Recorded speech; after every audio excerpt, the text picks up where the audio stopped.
கவின் அவன் தாத்தா வீட்டிற்கு வந்து இன்றோடு 1 மாதம் முடிவடைகிறது. இன்னும் 2 தினங்களில் அவன் பள்ளிக்கு போக வேண்டும். அதனால் சென்னையிலிருந்து வந்த அவன் அப்பா அவனை அழைத்து கொண்டு போவதற்கு ஆயத்தமாகி கொண்டிருந்தார் என்றுதான் சொல்ல வேண்டும். அந்த கிராமத்தில் 1 மாதம் எப்படி ஓடியது என்றே கவினால் உணர முடியவில்லை என்றுதான் சொல்ல வேண்டும். கண்ணை மூடி திறப்பதற்குள் என்பார்களே, அப்படி ஓடிவிட்டன 30 நாட்கள். கவனின் தாத்தாவும் பாட்டியும் தான் பாவம். அவர்கள் இன்று 2 மாதம் பள்ளிக்கூடத்துக்கு விடுமுறை விட்டிருக்க கூடாதா என்று பள்ளி நிர்வாகத்தை கரித்து கொட்டி கொண்டிருந்தார்கள் என்றுதான் சொல்ல வேண்டும். அந்த 1 மாத காலமும் கவினையே சுற்றி சுற்றி வந்து கொண்டிருந்தார்கள் அவன் தாத்தாவும் பாட்டியும். அவர்களின் வேலைகள் அனைத்தையும் மறந்துவிட்டு கவினை கவனிப்பதிலேயே கண்ணும் கருத்துமாக இருந்தார்கள். அந்த 8 வயது சிறுவன் அவர்களின் கவனிப்பில் மெய்மறந்து போனான் என்றுதான் சொல்ல வேண்டும். சிறிதளவும் கோபப்படாத தாத்தா கேட்டதையெல்லாம் அடுக்களைக்குள் புகுந்து அசராமல் செய்து கொடுக்கும் பாட்டி என அவனுக்காகவே உருகும் உள்ளங்களை பார்த்த கவினுக்கு தன் அப்பா அம்மாவின் நினைவு துளி கூட இந்த 1 மாத காலத்தில் வரவே இல்லை என்றுதான் சொல்ல வேண்டும்.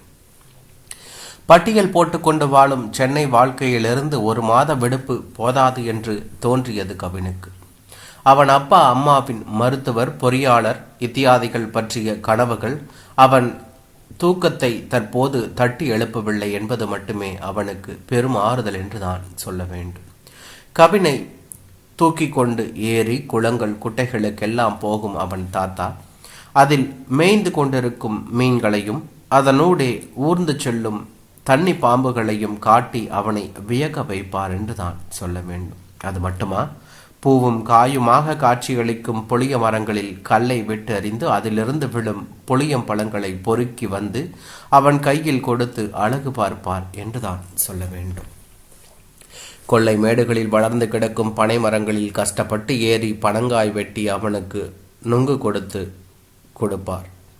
கையோடு பனங்கடுக்கைகளில் வண்டி செய்து கொடுத்து அவனை வீடு வரைக்கும் ஓட்டி வர சொல்லுவார் என்றுதான் சொல்ல வேண்டும். வயல்களில் புல்லை மேய்ந்து கொண்டிருக்கும் மாடுகளை தனது பேரப்பிள்ளையின் கைகளால் தடவி பார்க்க வைத்து அதன் ஸ்பரிசத்தை உணர வைத்து அவனை மகிழ வைப்பார். வாய்க்காலில் ஓடிக்கொண்டிருக்கும் தண்ணீரில் அவனை இறக்கிவிட்டு நடந்து வர சொல்லுவார். அதில் தத்தி தத்தி வரும் அவன் அழகை கண்டு ரசிக்கும் அவர் அவனை அலேக்காக தூக்கி கொண்டு மகிழ்வார் என்றுதான் சொல்ல வேண்டும். 2 பக்கமும் நெற்கதிர்கள் நிறைந்திருக்க அதற்கு நடுவே இருக்கும் வயலில் கவினை நடக்குவிட்டு பார்த்து மகிழும் அவன் தாத்தா ஈச்ச மரங்களிலிருந்து பழுத்து விழுந்து கிடக்கும் ஈச்சம்பழங்களை பொறுக்கி வந்து தண்ணீரில் அலசி அவனுக்கு ஊட்டி கொண்டே அவனை ரசித்து மகிழ்வார். அதை அவன் வாயில் போட்டு மென்று விளங்கும் விதத்தை பார்ப்பதற்கே அவருக்கு அலாதி சுகமாக இருக்கும். இப்படி 1 மாத காலம் இணைப்பறியாத நண்பர்களாக அவர்கள் இருந்தார்கள் என்றுதான் சொல்ல வேண்டும்.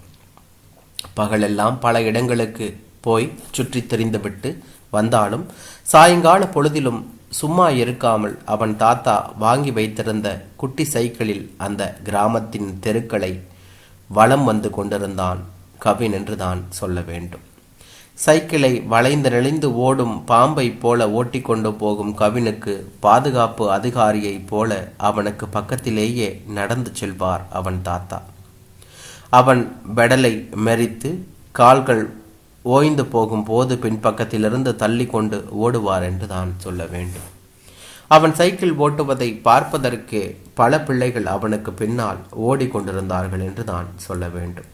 அவர்களில் ஒருவரை கூட அவனுக்கு பக்கத்தில் அண்ட விடாமல் அவன் சைக்கிள் வலம் வருவதற்கு வழி ஏற்படுத்தி கொடுக்கும் அவன் தாத்தா அந்த பிள்ளைகளை விரட்டுவதற்கு உபயோகப்படுத்தும் வார்த்தைகள் கண்டிப்பாக கவினுக்கு புரியாதவைகள் என்றுதான் சொல்ல வேண்டும்.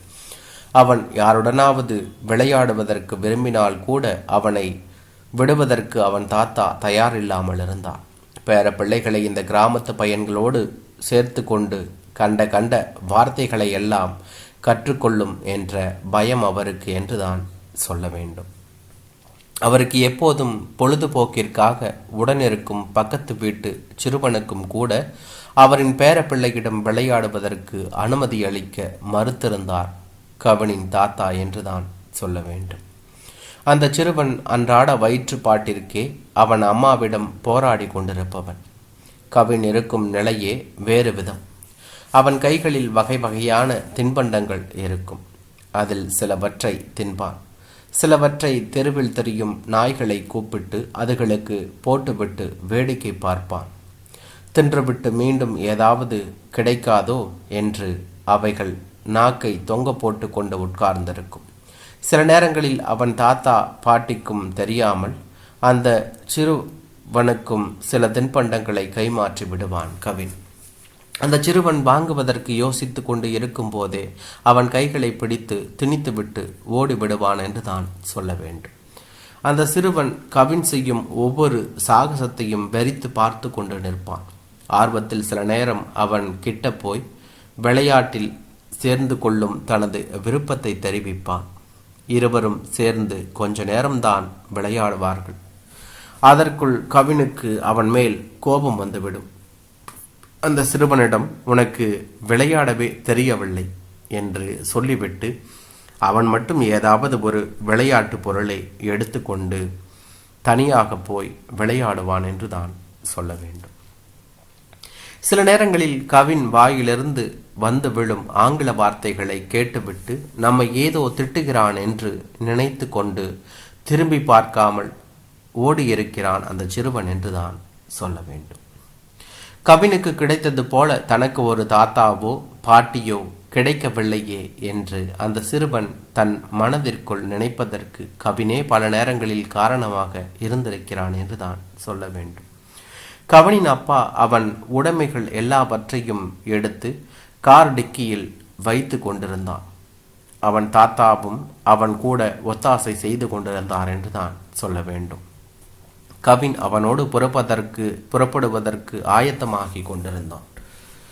எல்லா வேலைகளும் முடிந்துவிட்டன. இனி புறப்பட வேண்டியதுதான். தனது தாத்தா பாட்டியிடம் சொல்லிவிட்டு புறப்படுவதற்கு தயாரானான் கவின். அவன் அப்பா டிரைவர் இருக்கையில் ஏறி அமர்ந்து கொண்டு பின்பக்க கதவை திறந்து விட்டான் என்று தான் சொல்ல வேண்டும். கவினின் தாத்தா ஏதோ ஒன்றை விட்டுவிட்டோமே என்று சுற்றுமுற்றும் பார்த்து கொண்டிருந்தார். அப்போதுதான் அவன் இதனால் வரை ஓட்டி கொண்டிருந்த சைக்கிள் அவர் கண்களில் பட்டது. உடனே மகனை இருக்கச் சொல்லிவிட்டு காரின் மேல் பகுதியில் ஏற்றுவதற்கு தூக்கி கொண்டு ஓடி வந்தார் என்று தான் சொல்ல வேண்டும்.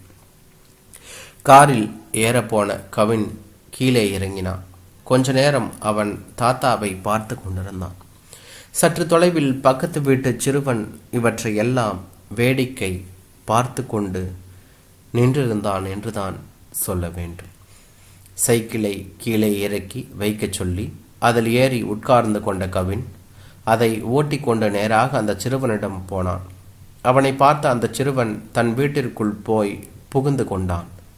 வெளியிலிருந்தே அவன் பெயரை சொல்லி கூப்பிட்ட கவின், இனிமே இந்த ஊருக்கு நான் அடுத்த வருஷம்தான் வருவேன். அதனால் இந்த சைக்கிள் வீணாதான் கிடக்கும். எனக்கு சென்னையில் அப்பா நிறைய சைக்கிள் வாங்கி வச்சிருக்கிறார்.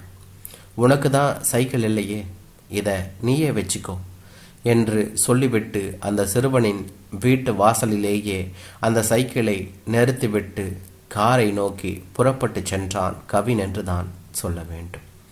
அவனின் அந்த செயலை கண்ட அவன் உறவுகள் அவனை வைத்த கண் வாங்காமல் வியப்போடு பார்த்து கொண்டிருந்தார்கள். என்றான்.